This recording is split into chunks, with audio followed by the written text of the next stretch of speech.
Good evening and welcome to Washington. I'm Rich Edson in for Brett Baer. Breaking tonight, we are now less than 6 hours from the deadline to get a funding bill through Congress before the start of a partial government shutdown. But it appears that may be averted. House members apparently will pass the latest version of a stopgap measure. Let's get more on where things stand on Capitol Hill with senior congressional correspondent Chad Pergram. Good evening, Chad.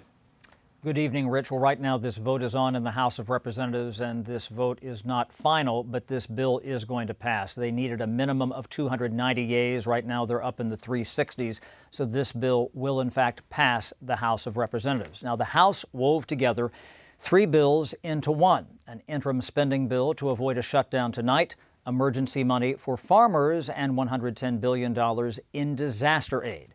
Listen.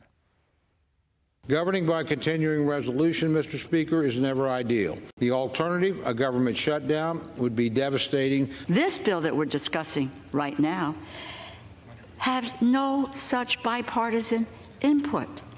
This was no deal or no agreement, except for among a small group of House Republicans. It's an interim spending bill. That means all old money is simply renewed. That's hard for the military since the Pentagon gets the most money spent by Congress. My preference is just pass the damn appropriations bills. CRs are terrible. And speaking as the ranking member of the House Armed Services Committee, they are devastating to the Defense Department. Over half the discretionary budget. They don't get to plan for the future. Some Republicans privately mulled a government shutdown, but outgoing Senate Minority Leader Mitch McConnell argued against that tactic.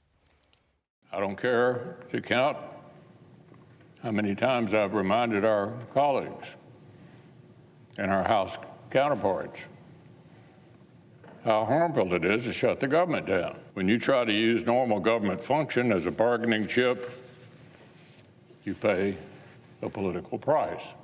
Fiscal conservatives groused about unpaid money to respond to natural disasters like hurricanes in Florida and North Carolina. Most estimates for North Carolina have been at $50 billion. Why are we doing $110 billion? I mean, maybe we could do $50 billion and ask again in a month or two whether it's being wisely spent or whether people are stealing the money from us. And so just larding out the money without doing any kind of conscious pay for it is a mistake.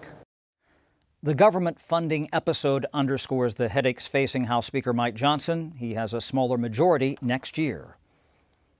I think the equivalent of what Mike Johnson has had to do over the last couple of weeks is like trying to eat a live porcupine.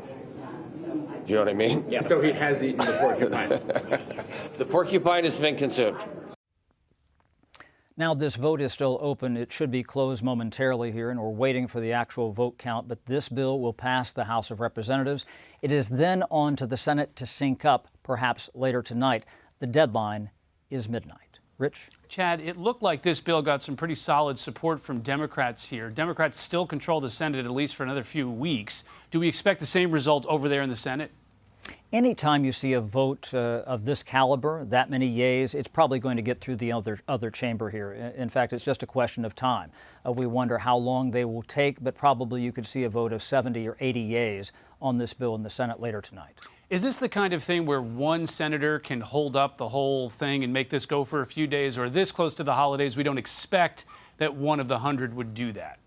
Yeah, absolutely. You could have that happen because, again, you have to get unanimous consent and agreement to step on the gas and get around all the Senate procedures. Anybody could do that and really drag this out and force a government shutdown at that stage. We haven't gotten any signals of that. I've been asking around all day. Earlier in the week, nobody could quite tell us what they were planning to do.